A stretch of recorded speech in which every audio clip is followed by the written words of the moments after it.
A little knowledge that acts is worth infinitely more than much knowledge that is idle. Khalil Gibran. My friends, so true.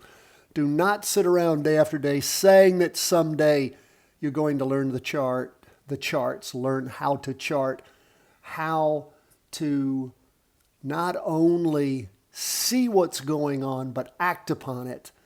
You need to start it today.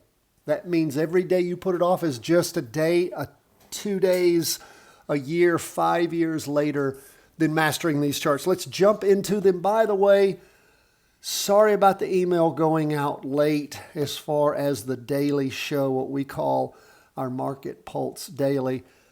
I queued it up.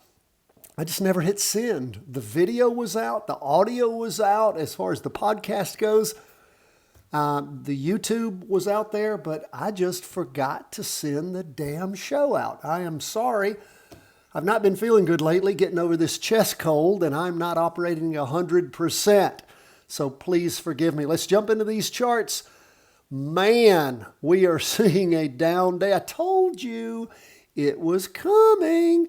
And what do we see happening? Again, on the S&P, we see green candles, but they continue to be lower lows, lower highs as they move up, and lower lows. But again, consistently down. We had 2 days of up movement, and then, of course, all that lost in this latest move down. Now, let's see. What was the low last week? This is always interesting to see.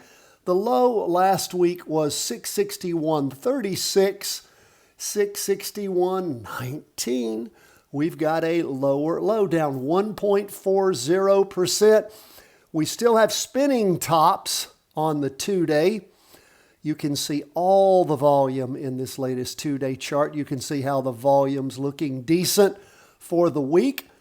We still have Thursday and Friday. Hopefully we'll get up there to average volume, a little bit lower low. Moving down that trend line, decently below the trend line on the 2-day and the half-day.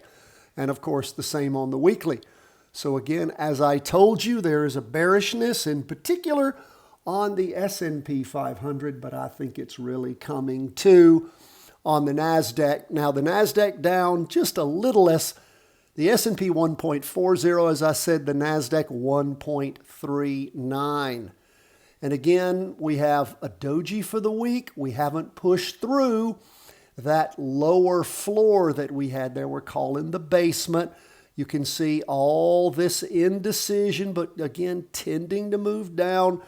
The 2-day chart, this is the Tuesday, Wednesday. We don't have average volume there, and we have a doji, but we do see where everything had moved up for 2 days and then lost it all in the morning and afternoon sessions. But again, not average volume here.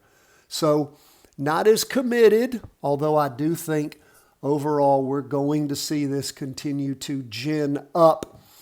We've had red down candle after red down candle after red down candle. But I think when we finally clear this lower, what we're calling the basement here, that level of support, once we blow that out, I just think we're gonna have some strong things happen, unless miraculously the stuff in the Middle East, the Straits of Hormuz gets cleared, everything looks beautiful. But with the Fed announcement today, with all the stuff going on there, I'm not expecting, excuse me, guys, I'm not expecting a lot of good news. I don't think the market is either. What's up with bonds? They are down 0.57%. Again, second week, red down candle. We haven't hit the low of last week yet. We look at the volume here. The latest 2-day candle, not a lot of volume, didn't hit the low of the prior 2-day candle. 2 days of up movement, didn't contract back and take it all away like it did on the S&P and the NASDAQ. But we are still bearish on bonds. Gold, pulling back strong, my friends. 3.16%. Now, of course, we had the huge bump up. We had the pullback. Then we had 4 weeks of up movement. Last week, a doji. This week, a red down candle. Strong down. So again, we're below the weekly trend line. Not much of a trend line. It is a down trend line.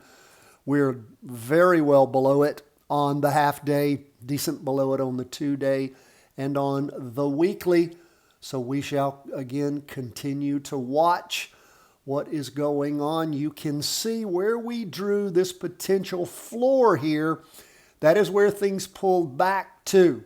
Now, is it going to come down and bounce off of it? That is what you see on that doji the week of February the 2nd when gold blew off all that up movement. Then it recovered. Are we going to go down to it and bounce off? Is it going to give us some support?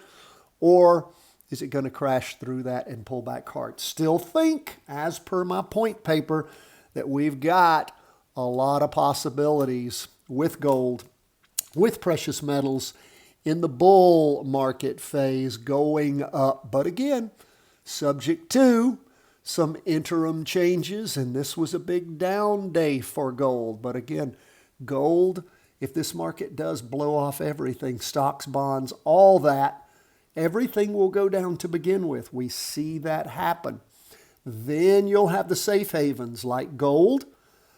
Sometimes it's bonds. Not seen it be Bitcoin. Bitcoin tends to go with the stocks, and we'll get to Bitcoin in just a second. So we do see some real bearishness jumping in here on gold. We'll see how long that plays and if it blows through that support level. Let's move on to Bitcoin. You know, we said, hey, we had 2 weeks up movement before the week beginning, the 5th of January, 12th of January, and then Bitcoin blew it out. Well, Bitcoin moving up nicely over many days, you know, into the second week of up movement, and then today pulling back 4.79%. Hasn't violated the trend line yet on any of these charts.